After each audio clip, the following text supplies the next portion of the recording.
What's good, everybody? Live from the Good News Sports Station in Hawthorne, California. It's your favorite, pettiest, most topical co-host here. I'm Pete D. Camarillo. And I'm Kenneth Berry. It's the week we've all been waiting for, leading up to, since 2020, we've been head to the ground covering the draft. And now, finally, we are at the NFL what Combine. you could call the rising action before the NFL draft. As you said, the NFL Combine. Which is like, we started with the NFLPA game, then the Senior Bowl week, and now we just waited all this time. And we should have been at the Combine, but we ain't got to talk about that.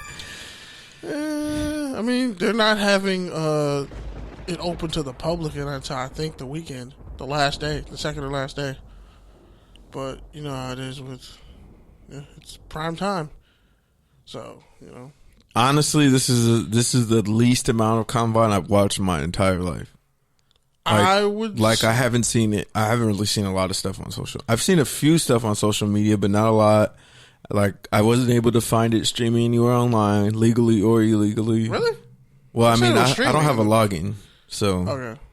But yeah, so everyone's talking about the Combine, how people are sitting out, how they need, more of the big time talent to get out there, but agents are kind of holding them out because they're scared, they're nervous.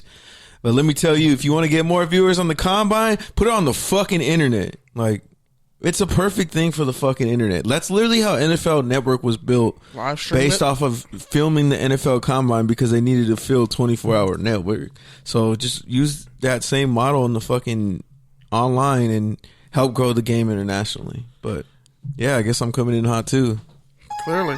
Gonna get out your way and let you shoot.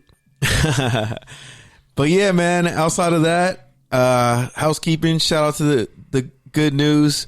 Shout out to the X Squad affiliates. Shout out to FBC Radio. Shout out to your favorite podcast app, which you may or may not be listening to this on. And shout out to anybody who's listening to us live. Shout out to our guests coming on, and et cetera, et cetera. Shout out to everyone who fucks with us. Shout out to your favorite hood Chinese spot. Shout out to the laundromat that lets you get coins when they know you're not washing. Need change. Yeah, even though you're not washing. There's one down the street from me that does that. I love that place. Yeah, there's one I think that has face recognizing cameras because every time I go there, the dude just automatically pops out of nowhere and is like, no. Is it Coast? It's the one right there on Hawthorne. Yeah, the big one on 135. Oh, I know what you're talking about. Yeah. But yeah, man, so, before we get into the Combine a little bit more granular, why don't you just kind of continue where you're at, given the top line vision of why the Combine is what it is and it's important. Okay, so as far as the Combine goes, it's funny, this wide receiver class in particular, and pundits have all come out and said, and I said this like a while ago, that at least about 30 receivers are probably going to get drafted. Oh, look who it is. She blesses us with her appearance. Hey, Serve. But yeah, so cool hoodie, by the way. So when it comes to NFL Combine, this has been kind of almost a historic, like a mythical class everybody's been waiting for. This Combine, because there's a lot of underclassmen. Like the Senior Bowl in particular put a lot of names out there, especially for actual seniors, because this was mostly a underclassman heavy draft. And in years past, like they've wanted to wane back the amount of underclassmen who came out. But this year, it's just a talent-rich pool. Probably for the first in a long time. I think they said there's 55 players who were asked to work out at different positions. Oh, yeah. Just because versatility is so key right now. Claypool, which I'm going to get to him. But yeah, and it's not like obvious, or big changes. It's just some linebackers working out as D linemen so they can show their pass rushing skills, and D linemen working out as linebackers to show off their coverage skills. Safeties who are really working big. Out as linebackers. Safeties who are really big. One dude was a corner. He was, I think, Brian Coe the second or something like that. He was asked to try that linebacker. Tanner Muse, who watching him had Clemson the whole time. I was like, this dude's a linebacker. I don't know why he's playing safety, but he's a linebacker.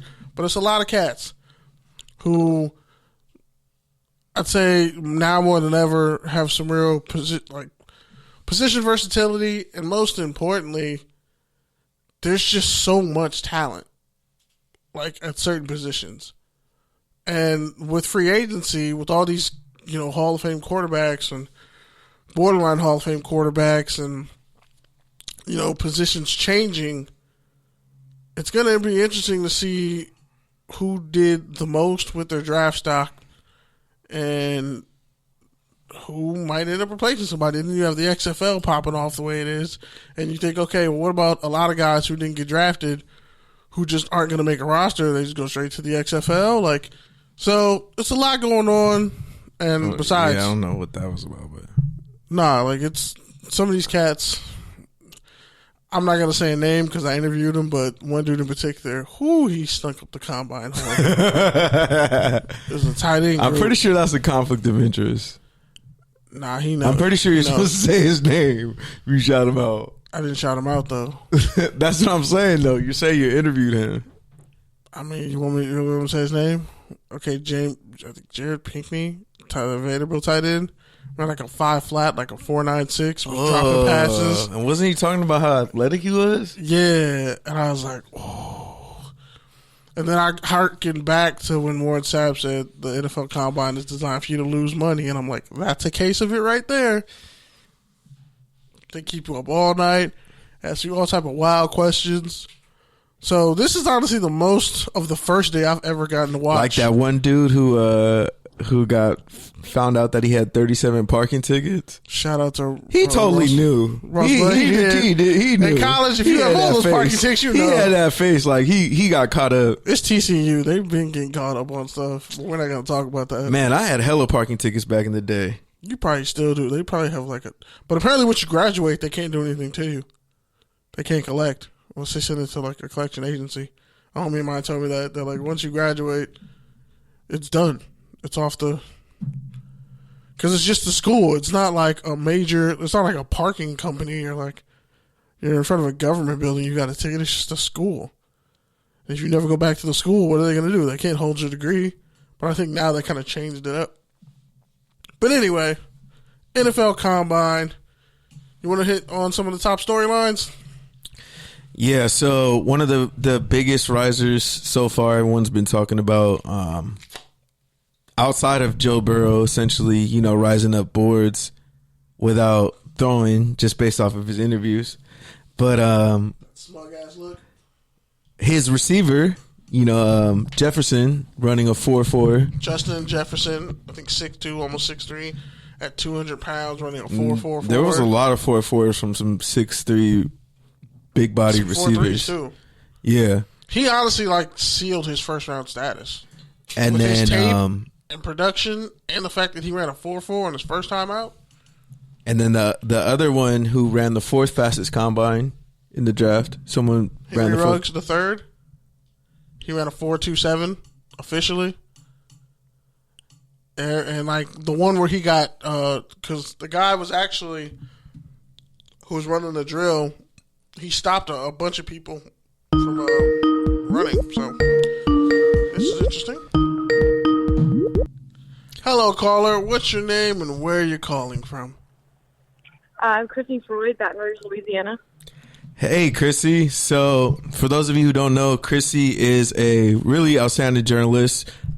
She covers the Tennessee Titans and the LSU Tigers for the USA Today Sports Network. She's also covering the XFL currently. She's a quarterback guru, and she also happens to be only 20 years old. So amazing.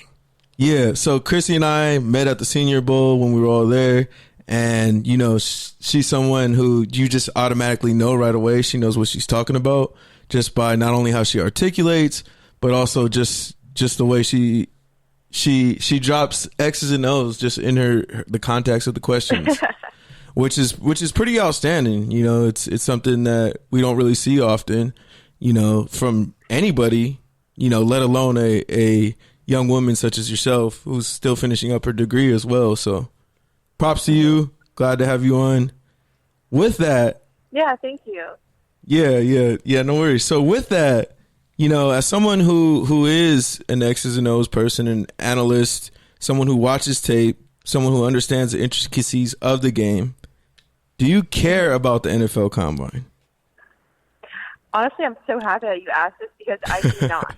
I think that there are some things that you can see there. I think that there's a lot of important things that are, well, I guess somewhat important things that are revealed through the medicals. I think there's a lot of things that are revealed through the medicals and the measurements that may not be causes for concern that people like to overblow a little bit. But other than that, I mean, it's an interesting showcase, I guess. But I think that it's kind of a time where everybody kind of loses their minds and goes crazy over things that don't matter, like hand size with Joe Burrow. So you're not concerned about those 9-inch hands? No, not at all, because I watched those 9-inch hands accomplish quite a bit at LSU. And I mean, this isn't just a guy I've watched on tape. This is a guy that I've been around sometimes 5-6 times in a week, and I've seen him work really hard day in and day out. And there's no quarterback I've covered that I think is more just complete and pro ready than he is. And I mean, if that was a true concern, it would have affected him by now, and no one else was freaking out about that. No one else was freaking out about his grip on the ball or how he threw the ball or his ball security or anything like that. So I just don't understand why they're doing it now, but it's the combine and everyone loses their minds, like I said. And what do you take from the rest of the QB class? People have been talking about Herbert kind of helped himself out. Obviously we talked about Love at the Senior Bowl as someone who really caught eyes. What do you take from that? I think Justin Herbert's a very talented quarterback. I think he has a lot going for him, especially in terms of size. But I think that there's a lot of people that get really hyped on how big a quarterback is and how hard he throws the ball. And I think that that's kind of something that's caused people to maybe put Herbert a little bit higher than he should be. I could be wrong. I mean, we make these projections before they get drafted and before they play a few years in the NFL, and a lot of them end up being wrong. But that's the funnest part. Yeah, Jordan Love is someone I've been high on for a while. I think that this season, as far as the touchdown to interception ratio, I think it's kind of a fluke. I know a lot of people are freaking out about the fact that he had those 17 interceptions, but I mean, he lost everything. Top running back, top wide receiver, totally new offense, different coaches, everything. Like, he had the whole rug pulled out from under him, and I guess that's not an excuse totally. But, I mean, someone from the Senior Bowl said that Jordan Love is one of the only quarterbacks that may throw into wider windows whenever he goes on to the NFL. And I truly believe that. I mean, he's really fun to watch. He has a really nice over-the-top release. There's a really good deep ball. And LSU was his worst film, and that was the game that I was at. Yeah. But, I mean, for a while in the first quarter, I truly do think that he was outplaying Joe Burrow. Didn't last. I mean, he did have some issues. I think that he gets a little bit of reckless sometimes. I think that he takes a lot of risks that he shouldn't. But another thing, whenever we were going back through some of his film to cut something up on him, because he has been connected to the Saints, from that LSU game, his receivers dropped a lot of passes, and I think that I don't think his receiving core, I guess, has been knocked enough in some cases. But, yeah, I think that he's a guy that is kind of slept on to a certain extent going into this. I think there's a lot of people that are just focusing in too much on the stat sheet for that senior season. Jake Fromm and Jacob Eason are two people that I've looked into a lot recently. Jake Fromm is a guy that I was really, really high on until I watched him play LSU, and then I watched a little bit of film with him after that. I think there's some things that he does really well, and every now and then he'll give you a spark that makes you think that he's really going to be something special. But I mean, he lacks the zip on the ball, and there's just some things that he's done that I think that he could have done a lot better, and he just kind of